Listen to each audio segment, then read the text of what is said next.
Hello again, everyone, and welcome back to the front line with Joe and Joe. Joe Pasillo, as always, joined by Joe Resinello. And once more, dear brothers and sisters, let us go into the breach on the Veritas Catholic Radio Network, 1350 on your AM dial, 103.9 on your FM dial, spreading the truth of the Catholic faith to the New York City metropolitan area. Please download the app and share it with your friends. You'll have access to all of our station's content. And if you like what Joe and I do, we go live on social media Thursday nights, 9 o'clock Eastern time, and we're all over social media, Rumble, X, YouTube, Facebook. Please help us out, like, subscribe, share, do all that fun stuff. We always ask you to share these interviews that we do because these are, not because Joe and I are great, but our guests are great and the topics are great. And this particular interview that we're going to be doing today centers around a woman who really went into the breach in her life, and that's Mother Teresa. So we're very pleased and honored to be welcoming to the program Thierry Cagianut, and he's the executive producer of Mother Teresa and Me, all right, which is a film that is out. We'll give Terry the opportunity to let everybody know where they can access the film. Thierry Cagianut is the president of the Zaria Foundation, which was created in 2010 on the occasion of Mother Teresa's birth centenary. The foundation's aim is to alleviate the suffering of the poor, abandon the sick, the dying, to uplift the health and education, the standards of health and education for youth around the world. As the president of the Zaria Foundation, Terry has acquired years of experience in the New York movie industry, has produced international award-winning movies such as Henry Fool, which won the Best Screenplay Award at the Cannes Film Festival in 1998. Thierry Cagianut, welcome to the front line with Joe and Joe, our brother. Yeah, hi, Joe and Joe. Nice to be with you. Very nice to be with you. So this is going to be a great conversation. If my personal opinion is that anytime you talk about Mother Teresa, the missionaries of charity, it's always a fascinating conversation to see just how this woman impacted the world. What I'll do, Terry, I'll hand it over to Joe, and we'll get rocking. Terry, we always begin with a Cool. prayer to Our Lady, in the name Excellent. of the Father, Son, Holy Spirit, amen. Remember, O most gracious Virgin Mary, never was it known that anyone who sought your help or sought your intercession was left unaided. Inspired by this confidence, we fly unto you, a virgin of virgins, our mother. To you we come, for you we stand, sinful and sorrowful. The mother of the Word incarnate, despise not our petitions, but in your clemency hear and answer us, amen. In the name of the Father, Son, Amen. Holy Spirit, amen. Well, Terry, as Joe said, anything Mother Teresa we're interested in. I was telling you briefly before the show, I spent a considerable amount of time in Calcutta. And before I was married, I used to be their driver, the sisters in New York City on Saturday afternoon. So I know the sisters well. I know what they do. I know their charism. I'm interested in how you got like this appeal to Mother Teresa. And I'll tell you briefly how I did, because I'll be honest with you. I work at a bank. How did Joe Resinello, the bank guy, become affiliated with Mother Teresa? So I'll tell you, and then I'm interested in how you did, because I also know you're an attorney. Am I correct? That's correct, yes. Yeah, so we have similar, backgrounds in the sense that, like, we both work in the corporate field, and here we are. We're working for the man upstairs. We're trying to do some good in the world. I was backpacking in Cambodia, and I went to a mass on Sunday, and it's the first time I met the missionaries of charity. I never met them until I was in Cambodia, and I met the sisters.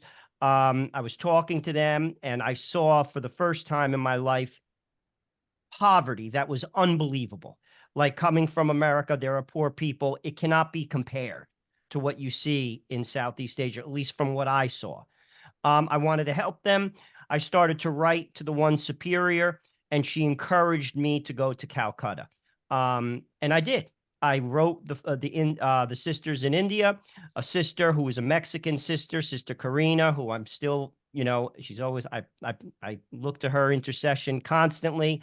She encouraged me to go, and I did. I met her, and then that began my journey with the sisters that went on for a number of years, and to this day, I still work with them in New York City, my wife and I. But how did it happen for you? I mean, here you are, you're a lawyer, you're in Switzerland, and you're making a movie about Mother Teresa.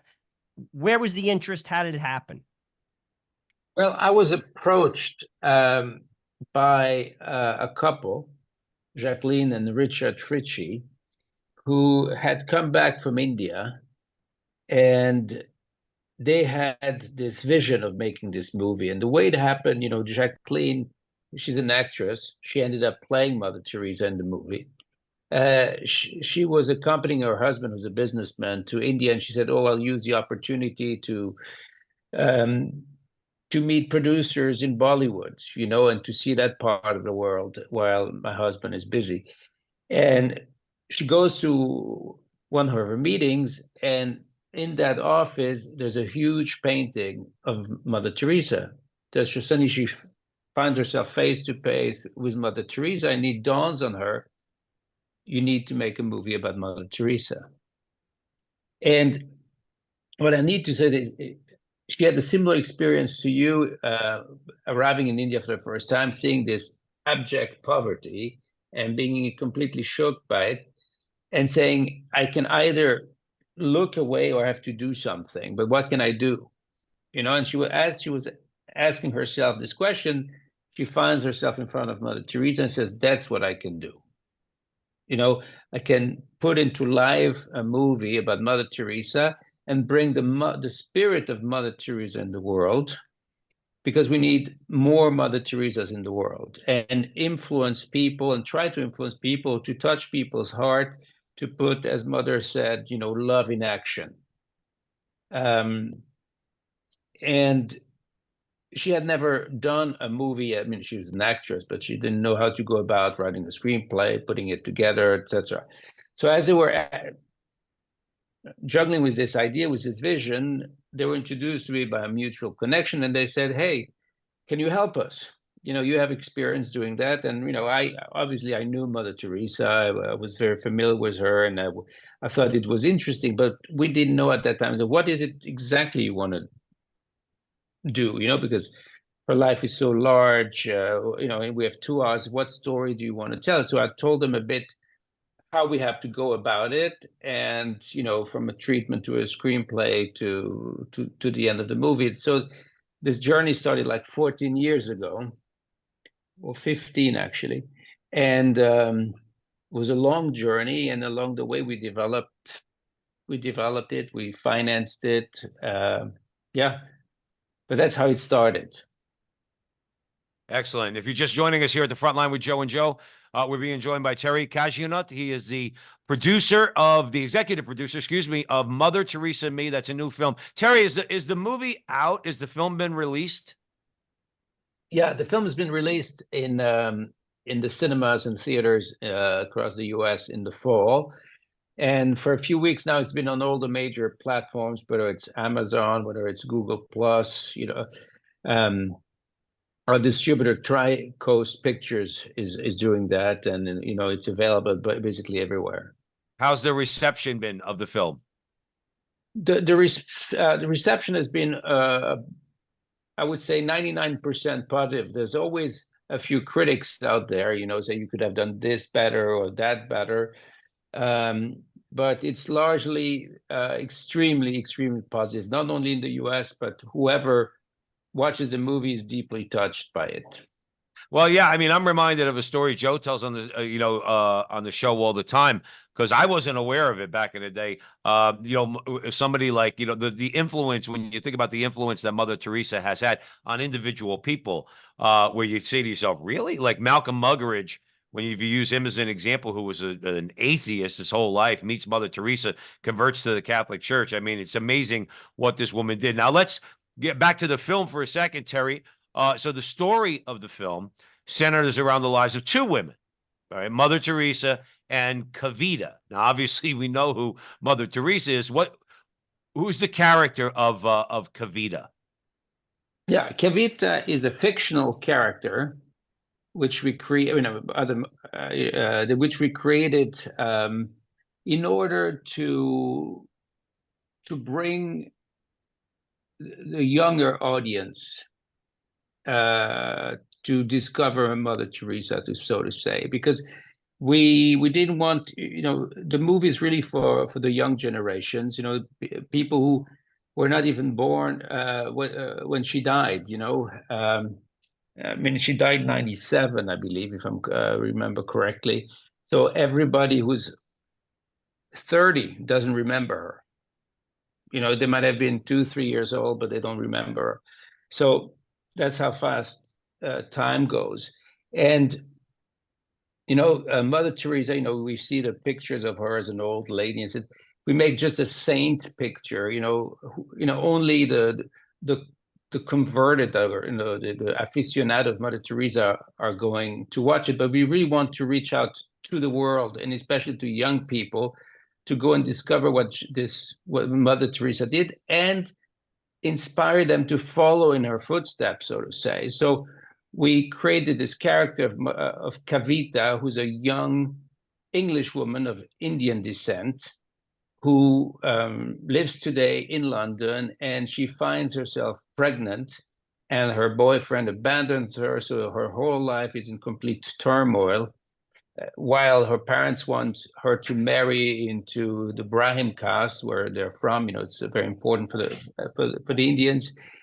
And she thinks of having an abortion, and she's confused. And then she thinks of her nanny who lives in Calcutta, and she flees to Calcutta, where she's originally from, but she never lived there, to see her old nanny and find herself.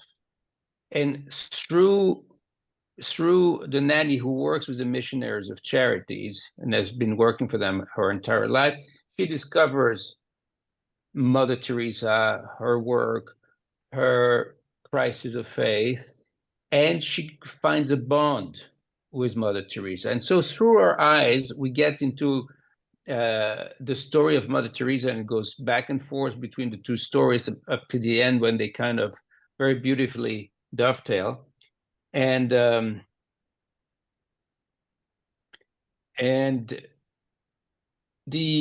Mother Teresa as a human being, she's almost like a Superman, superhero. Very difficult to identify with her, or to say, oh yeah, I can be Mother Teresa. But this young women, young people can identify with her and go along on the trip, and finally discover this Mother Teresa that inspires you, and inspire Kavita in her story, in her life. Yes. And it's Thierry Cagianut. Go ahead, Terry. Yeah, because when we see, when you see Mother Teresa, it's like, oh, I don't want to go see a movie about an old saint or an old nun, how boring, or but it's a love story, it's a thriller, it's an epic story where you travel to India. It's a big movie, with fantastic scenery, cinematography, acting, music. It's a real trip. Well, that's why we're encouraging everybody to go out and see the film. Thierry Cagianut joining us here at the front line with Joe and Joe. Mother Teresa and Me. And now that, again, Terry mentioned it's available on all the platforms. So if you go on Google Plus or any of those platforms, you should be able to watch it. It is also available in theaters. I'm sure that you go look it up online and see exactly where which theaters it's playing. Perhaps it's playing at a theater near you. Joe Resinello, where do you want to go? Terry, I want to talk about the character Kavita a little bit more. She was a worldly woman, and she went to do something, to work with an Orthodox Catholic nun. A lot of people gloss over that. I mean, Mother Teresa embraced the fullness of the teachings of the Catholic Church. And you have two very different people, yet they bonded. Why? Because at the bottom of each and every soul, we're the same. We are the same. And this is what I like about this, because in my own experience of going to Calcutta, there's a lot of volunteers. I would go around Christmas, and from all over the world, all over Europe, South America, Australia, and not everyone was like a diehard Catholic. Some were. I mean, I'm full disclosure, I am, and I would go to the mass. But one of my best friends over the years, and he would go at the same time every year, he was an engineer from Spain. He didn't go to church. My friend Emilio from Spain, lived in Madrid, yet he went there and was very devoted, very, more so than me. So my point is, that's why I like this character and the storyline that you created, because Christ calls everyone, not just the 99. He reaches a hand to the one, and she was the one. She was outside of the quote unquote, the truth. She got pregnant outside of marriage. She was going to have an abortion. Yet she bonds with a very holy woman who has a completely different worldview, who doesn't reject her, but embraces her. Talk about that, because that's a message that the church needs to project to people. While we have our beliefs, I believe everything the Catholic Church believes. However, I also love everybody. I love them, and I must care for them and reach a hand to them no matter what. That's what Mother Teresa did, and it made a difference in this character's life. Talk about that, because I think, to me, that's the message.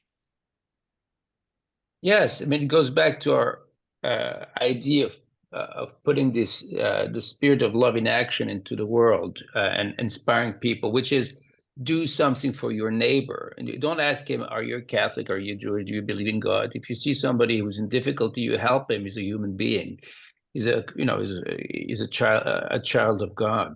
And if you go back to the Sermon of the Mountain, how are you going to be judged? Is I was hungry and you fed me, or you did not feed me, or I was naked and you clothed me, etc.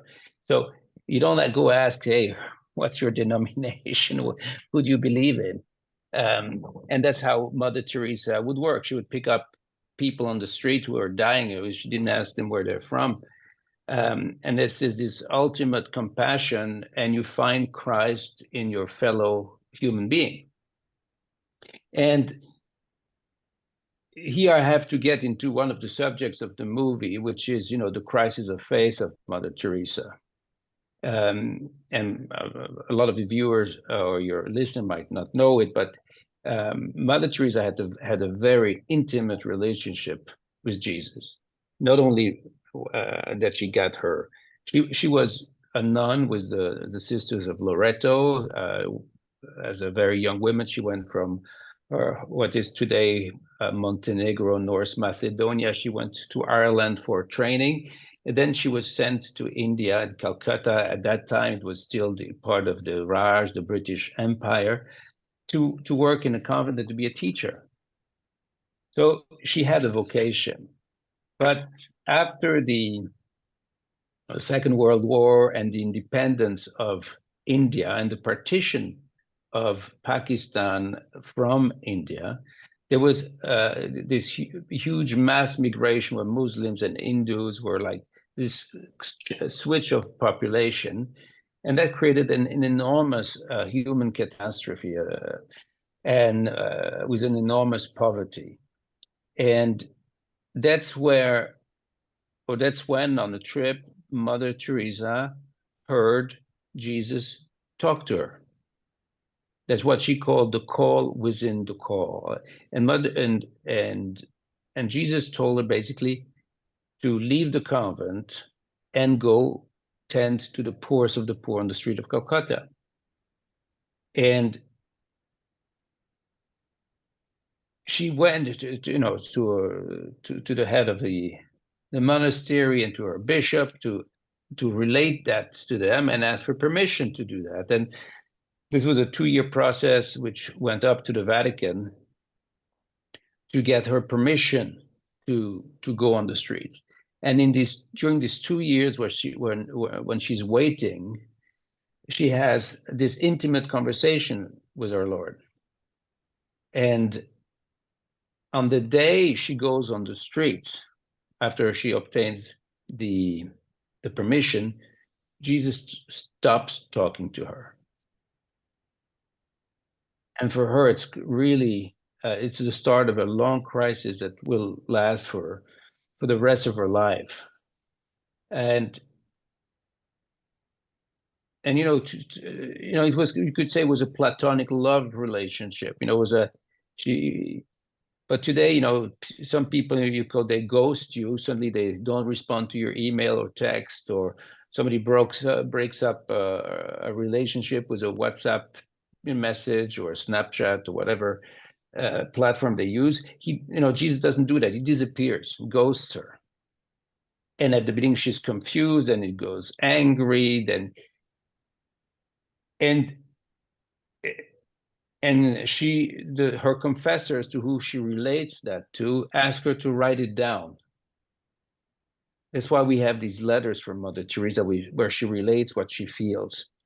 And she also in her testament wrote that these letters should be destroyed. But in the process of canonization, which John Paul II started when she, immediately after she died, they came across this letter, and John Paul II said, no, you don't destroy them. We need to publish those letters because it's going to make her an even more important saint when they're going to see how she struggled with this abandonment. And so Kavita, as she arrives in Calcutta, she reads these letters, and she's just been abandoned herself.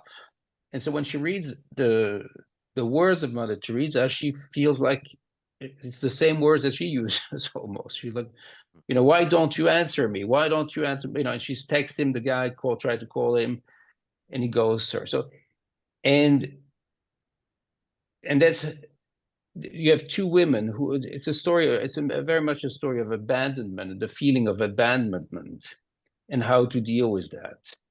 And these two, certainly, Mother Teresa, this is also something we wanted to show, is I was talking earlier with that she's kind of a superhero, that it was perceived as a superhero. So how can, I cannot do anything like that. I mean, she's Mother Teresa. When you see that this woman was very human and that she had this very tough struggle, yet she didn't complain. Every day she got up and kept to her mission. The mission that Jesus entrusted to her was to tend for the poorest of the poor. And she did it with the utmost love every day without fail, although she was innerly suffering so much. And in that, they always say, the threshold, everybody can be a saint, but it's somebody who shows heroic virtues. And what Mother Teresa did, it's not, what makes a really saint is not that she tends to the poor. That's not heroic yet. A lot of people do that today, NGOs, but that this real suffering and getting up every day, and still, despite, she could have thrown the towel each and every day, and she fights through her doubts and crisis, and that gives every human being, that's why this movie is not for Catholics. We didn't make this movie for Catholics specifically. We make it also for the Catholic, but it's for the world, because as we all have our problems, and we have doubts and crises. And when we can look up at Mother Teresa and say, wow, that's how this woman, she did all that and she carried on. Well, I can pick up myself up, and because my problems are so small, so, and that's what inspires Kavita.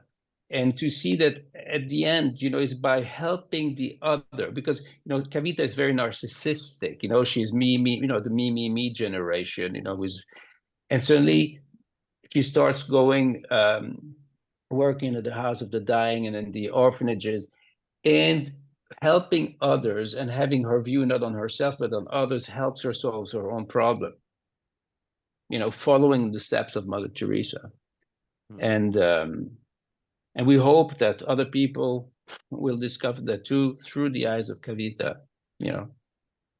If you're just joining us here at the Front Line with Joe and Joe, we're being joined by Thierry Cagianut. He is the executive producer of Mother Teresa and Me, which is available out there on all the streaming platforms. So you can get on Google Plus and others. It is also available in theaters.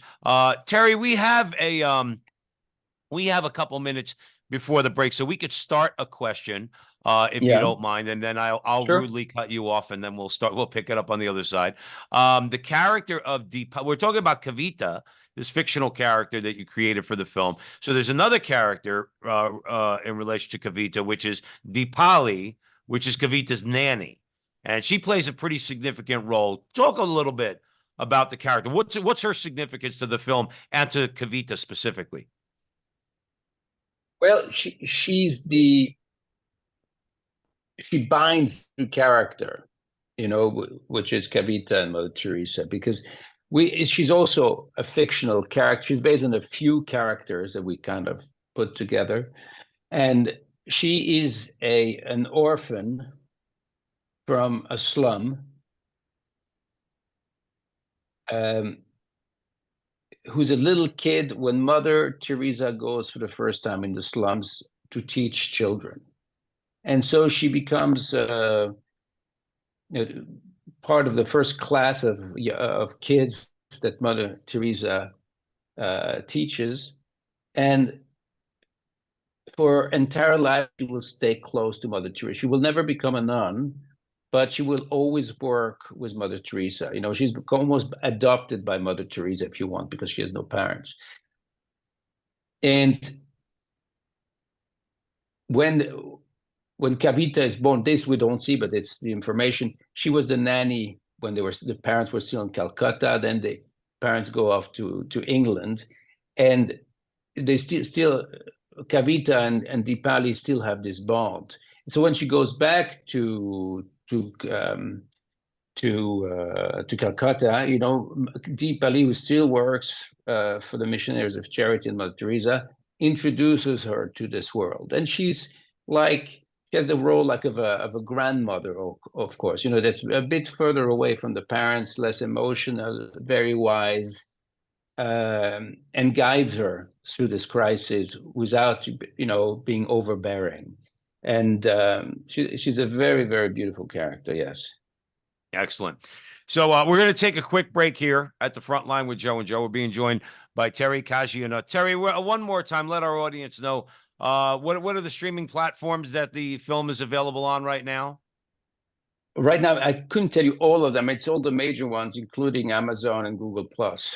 You know, Okay. you type it in on your platform and you'll find it. Mother Teresa and Me. And being that Amazon is nowadays the very big corporation, as I like to call them, it seems like everybody can access the film through Amazon. And please do, because that's why Terry's on. Because Joe and I are of the opinion, anytime you talk about Mother Teresa, you don't know who you're inspiring, but you could almost you probably could rest assured you're inspiring someone. So we're going to take a quick break here at the Veritas Catholic Radio Network, 1350 on your AM dial, 103.9 on your FM dial, spreading the truth of the Catholic faith to the New York City metropolitan area. Download the app, share it with your friends. Follow Joe and I. We're all over social media, X, Facebook, Rumble, all over YouTube, and yeah, so help us out, like, subscribe, share, do all that fun stuff. We have another great segment on Mother Teresa and Me. Executive producer Thierry Cagianut's joining us here, so stick around. Don't go anywhere. We'll be right back.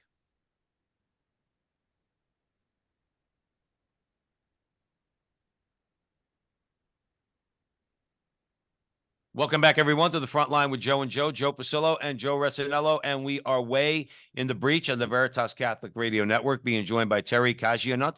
He's the executive producer of Mother Teresa and Me, which is available on Google Plus, on Amazon, on all the services, also available in theaters. Joe Resinello, where do you want to start? Well, we were talking about Kavita's nanny, Deepali, who was an orphan. And I want to talk about that relationship a little bit and also talk about the impact of Mother Teresa on Kavita's pregnancy. When I was in India, there was a home right down the street from the mother house, J.C. Bose Road. The house was called Shisha Bhavan, and that's where orphans would, young, very small, someone who would be like Deepali, like happening to this day. The sisters are taking care of these children. And when I used to go, they would get adopted by Indian families, and the children would be presented at the morning mass at 6 a.m. to the family. It was very emotional, very beautiful. Just like you're talking about, happening in real time.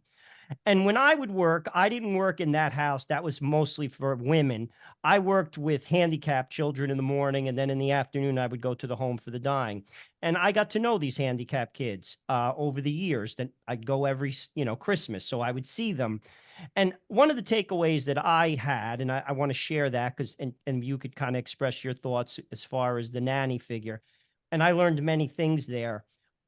Here I am, I work, I have a pretty decent job. My wife is educated. I'm educated. We live near New York City. And then I would go and I'd work with these severely handicapped young kids. And one of the takeaways that I would have is they're better off than me. They're simple, they're innocent, they're pure, the sisters will always take care of them till the day they die. And one of them, one year I was there, died while I was in the house, treated with such dignity. They're better off than me. I really believe that.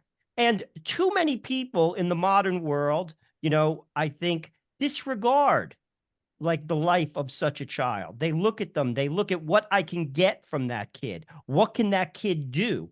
God doesn't look at people like that. And I think that's another thing about the relationship between Mother Teresa and Kavita with regard to her pregnancy. In the West, the modern West, England, Switzerland, New York City, people look at a child and they say, I can't take care of this child. What am I going to do? God doesn't look at it that way. Mother Teresa didn't look at it that way. Talk about that, because I think you're talking about two worldviews colliding. London, affluent Indian, pregnant, what am I to do? Mother Teresa, viewing the child completely different, the pregnancy. Discuss that, because I personally think that's a message the world needs to hear. The way God looks at the child, not the way the world looks at the child. Please, I'm interested in your thoughts. Yeah, certainly. I mean, in the West, generally speaking, you see, we hardly have any children. It's 1 point something per woman, so we are actually dying as a society. But this is also, I think it's not only, it's young people who have children, and I don't think they look at children badly. I think actually a lot of people would like to have children, but they're overwhelmed by life. It's very difficult these days to form a family and to have kids, to have a stable household. I watch a lot of US news, and people talk about the economy, about the inflation, and now the young generation, I mean, nobody can buy a house, or will the big question mark, when can you start a family, with a decent work and wages that you can even start having a child. So when you cannot even have yourself, or you cannot start thinking about having a child, how can you even help children who are not yours and might be on the streets or orphaned? I think that's a much bigger issue, is how we're set up as a society that's unfriendly to families and to family building. I would agree with what you say. I mean, I'll be full disclosure. I have 5 kids, all young, and it's hard. It's not hard, but I do think, based upon, I think everything you said is right. I look to my own family who migrated from Italy. They had nothing, and life was hard, but they had God. And when you have God, most likely you grow from that into a family. God produces family many times. That's what's out of the West now. What's happening in America, what's happening in Europe. We don't have God, and the family has broken down. Now, it's not easy. My wife and I live in a very small home. We sacrifice deeply for our kids, deeply. But I do it because I have God, and God gave me my wife, and through us, he gave us 5 children. And it is what it is. I think our society has thrown God out. And as we've thrown God out, the family has crumbled. You can do it in the midst of hardship. Families have done that for centuries. It's a good point. A good point. I mean, your comments. I don't want to it's just what I observe, because I'll be honest with you, Terry. I'm just like you. I work like you. I work with people like you. I'll be honest with you. I am you. You know what I'm saying? But I took a different route, and part of that route was because of my encounter in Calcutta, because of the sisters. I saw God in them, and that's the difference. That's what Kavita did. She saw God in Mother Teresa. And that changes everything. You're willing then. You say, oh, I'll drive a 20-year-old car. I don't care. I'll do this. I don't care. You know what I'm saying? It changes you. Like, what do you think about that? Because I think we still can do it. It's not easy, though. I'm not gonna dance around it. What do you think? No, I think it's a very good point. I mean, if you have a religious perspective, and you believe in God and that you're not alone,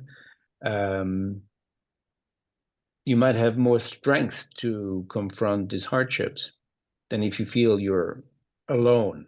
It's you against the world. And we live in the West in a very, you talk about these children in the who were very pure and innocent in India, and you're very envious of them, but they have nothing. And here we have everything, and you wouldn't like you give your kids less than others. And people might feel that they cannot afford it. And also they don't want to make the sacrifices because they want to have a nice life as well. They want to have a quality of life, and suddenly they see, well, if I want to have children, means I have to, like you said, I have to make sacrifices, and people might not be willing to make sacrifices today. But I think that comes they from live the in the encounter with the Lord. And that's why I think the journey that Kavita made, that people are making to this day to India, and you don't have to go to India to make such a journey. We have to encounter God who loves us. He loves everyone. And once that clicks in your head, your world changes. You're transformed. Joe, let me segue from there because I want to just tie it into something I wanted to ask Thierry Cagianut about. Joining us here at the front line with Joe and Joe, he is the executive producer of Mother Teresa and Me. What I'm hearing from you both is abandonment. In other words, to abandon yourself to God. That is a theme in the movie, in the film. And how does the abandonment, Terry? How does that play into both the characters of Mother Teresa and Kavita, that radical abandonment, that trust in God?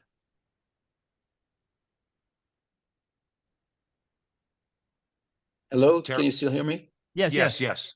Yeah, for a second you were gone. No, I mean, the abandonment is because as I feel totally abandoned. Mother Teresa by Jesus, who certainly stops answering her prayers or calls, and Kavita is abandoned by her boyfriend and father of a future child, and how they deal with that sense of abandonment. That's it's a big theme. It's not the only theme, but it's a big theme of the movie. Yes. Awesome. Joe Resinello, where do you want to go? I want to talk about Caligott. I want to talk about Nirma Holiday, which is home of the pure heart. This is where Kavita also worked when she went there in the film. I have experiences there as well. There, basically, people would pick up individuals off the street. I'll tell you the first day I arrived there, a story.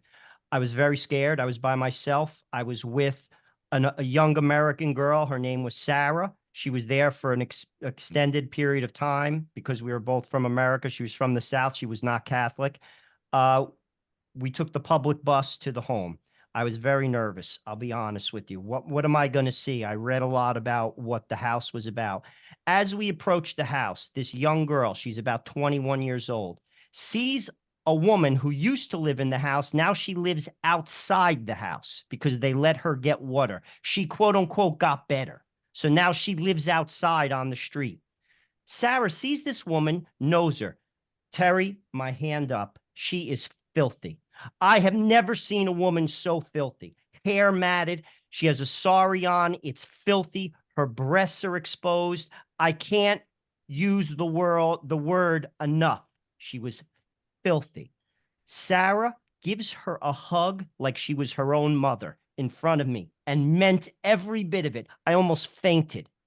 I'm not kidding. Like, I almost fell down. Guy from New York working at a bank. I was like, who is this girl? Like, where did she come from? because you don't hug a woman like that in New York City. You run away. And that was my first encounter with that house. And it, to this day, is burned into my head.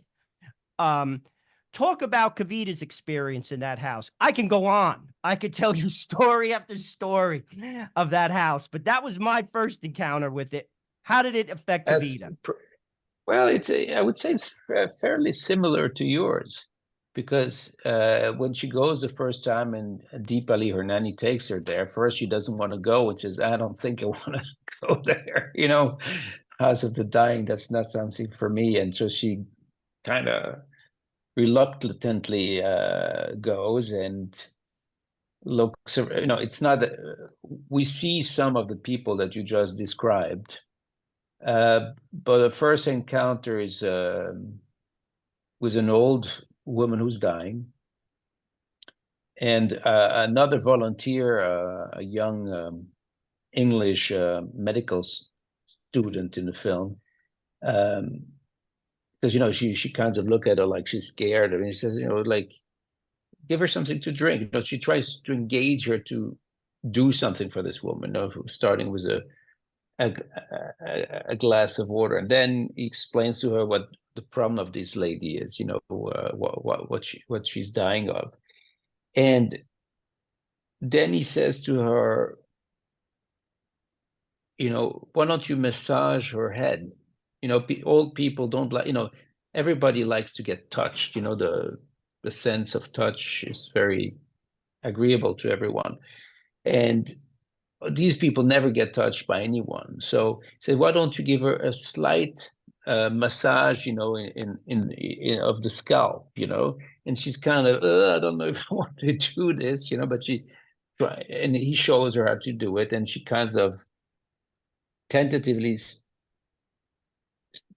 does it, and then she sees that the lady actually enjoys it. She sees it as a nice reaction, and then slowly she lets go and builds a sort of relationship, a little bond with this lady who later will die in her hands, in her arms, I should say.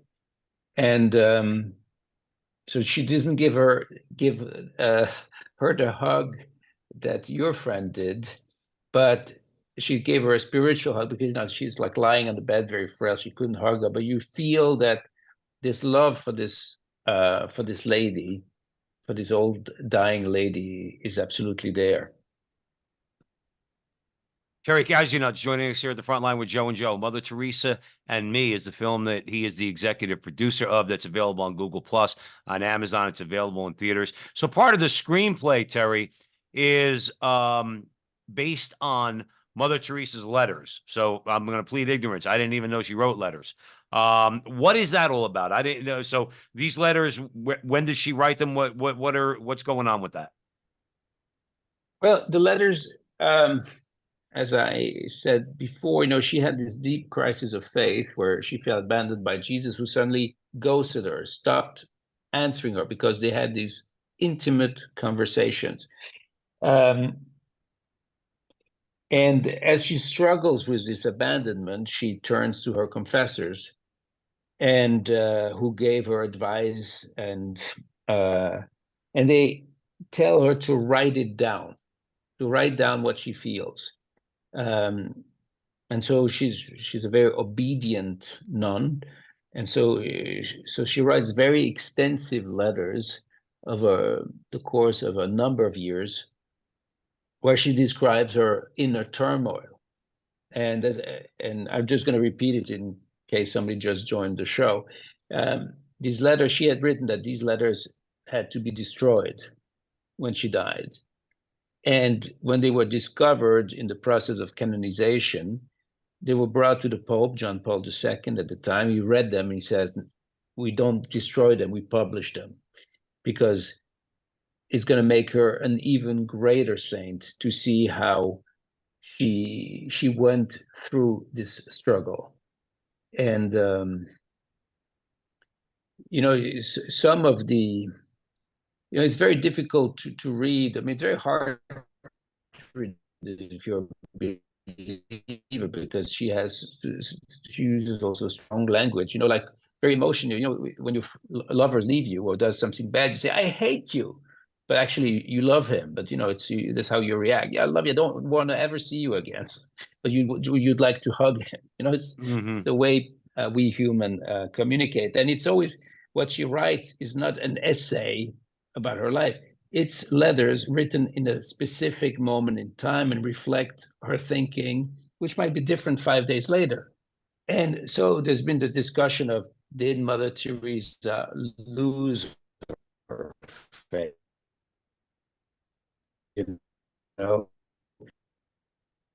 And we got some criticism because some people, this that she lost her faith, like she was at that time in those moments, which are very harsh. But we also show he abandoned her. She's constantly looking for him and hopes that he's coming back. That's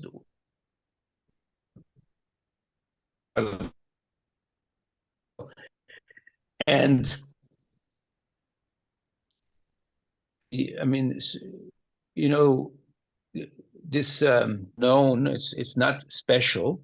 Some great saints have had this. It's called it's a kind of, they called it the dark night of the soul. And some great mystics have experienced that, like Saint Teresa of Avila or Saint John of the Cross and others. But I believe Mother Teresa, nobody has had such a long night of the soul because it lasted for decades. But it's not that she said, I don't believe anymore, and I'm just now going to do it because I'm going to tend to this poor because I have nothing else to do. She was looking for Christ in these poor people, and always hoping that he would answer her call. And we have a few scenes where she talks to her confessor, and it comes very beautiful through how they try to explain the cross that she's carrying. And she says, well, if through me other people can believe in God, if only one person, then I'll be the flower of God on the earth. So she puts herself completely in the service. And actually, I believe the few people who have criticized the film have not even seen it, so they don't see actually the beauty and of what we try to achieve, to be really respectful, because it's a very it's not easy, because when you read something, you read a letter when you have some harsh language, I hate you, or you say, oh wow, that's strong language. But when you see played out by an actress, it's even more strong, because whoa, and they say, but you have to see it. This is a moment where she might say, I don't believe in you right now. But then you see how she acts later, and her actions actually denies what she says, because she's very much believing, and she hopes that he will come back. But she's also in constant doubt. And somebody, I think the confessor at one time told her, Jesus led her into his intimacy. Immediately, he was actually talking to her. I mean, I don't know many people who Jesus talks to. And we all know, how did Christ end? He ended on the cross as a human being, And what were his last words? It was words of abandonment. My Lord, why have you forsaken me? No? And after that, he cannot talk anymore. He's just slowly giving up his spirit. And when the priest was trying to help, he says, he gives you a feeling, an insight into what he felt on the cross when he was abandoned himself. And now he cannot speak anymore. So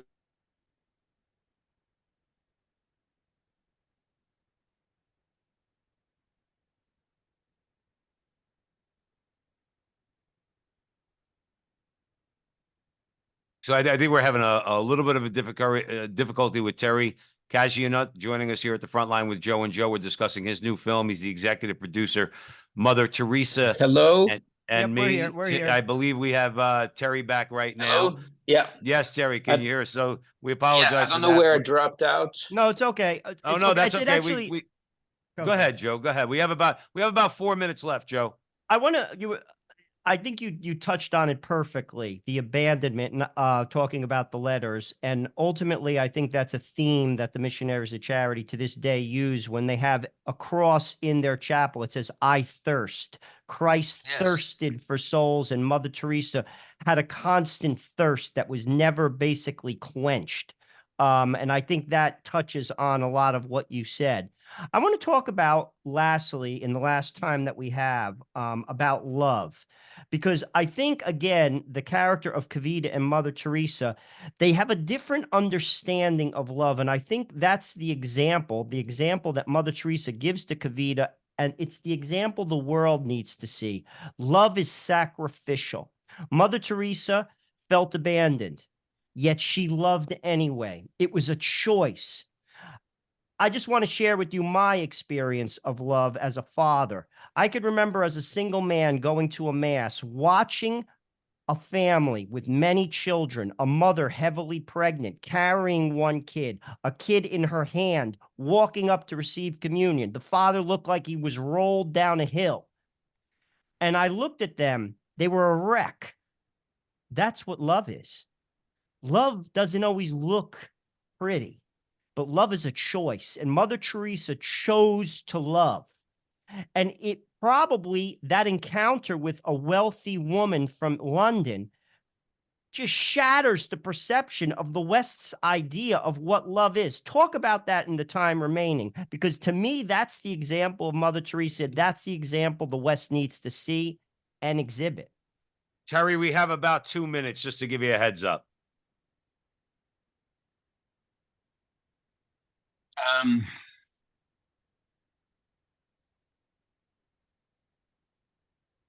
You know, Terry, can you? Yeah, Yeah, I couldn't hear you well at the end, so I didn't quite heard the question. Could you quickly about summarize it? love, what true love is, because Mother Teresa showed us what true love is. She showed Kavita. Well, true love, I believe, generally speaking, it's not about yourself, but it's about the others. Is giving everything to another person for that person's sake, and that's what love is, I believe. Oh, absolutely. But that's a deep sacrifice. I think Of course. but this is what people don't want to do. And I think that's the interesting thing about this film is you have this woman from London who has everything, but in a sense, she has nothing. And Mother Teresa has nothing, but in a sense, has everything. And Kavita wants it. And to me, that speaks volumes. let me just piggyback into a very, very final brief question. Terry Cagianut, is talking about love. All the revenues from the film are being donated. Am I correct in saying that? Yeah, it's correct. I mean, we finance the film entirely through donation, so there's no money to recoup from. We don't need to reimburse the investment, so to say. And that's why we created a foundation, the RIA Foundation. We thought, we wanted to make it in the spirit of Mother Teresa. We didn't want to become rich if this film becomes a big success. And so we felt the money should go back to the poor. And it goes mostly to organize. We then distribute the money to organization who are on the ground, mostly in India, tending to, especially to the youth, to kids in the fields of education and health. Excellent. That's awesome. That's awesome to hear. Like, obviously, when you compare people's perception of, let's say, those who produce movies, those who act in movies, things like that, like, obviously, it's wonderful to hear that not only are you made this film to try to express all the ideas we've been talking about in this interview, but also you're following through on it. Say, look, if the movie makes $1 billion, great. God bless us. And we're going to give it away. Terry Cagianut, unfortunately, we're on radio and we are out of time. Go ahead. You want to make one final point? Yeah, just if you want to see the movie, you can see it on Roku channel, on Tubi TV, on Apple TV, on Amazon, on Vudu, on Google Play, on YouTube. Awesome. All right. So that means everybody out there, please go and watch the movie Mother Teresa and Me. We want to thank Thierry Cagianut for coming here and joining us here at the front line with Joe and Joe on the Veritas Catholic Radio Network. Terry, needless to say, you're welcome back here anytime, our brother. If you ever want to have another great conversation, thank you so much for coming on. Thank you, Joe and Joe, for this great conversation and for giving us the opportunity to talk to your listeners. Absolutely. And thank you all out there for joining us at the Veritas Catholic Radio Network, 1350 on your AM dial, 103.9 on your FM dial, spreading the truth of the Catholic faith of the New York City metropolitan area.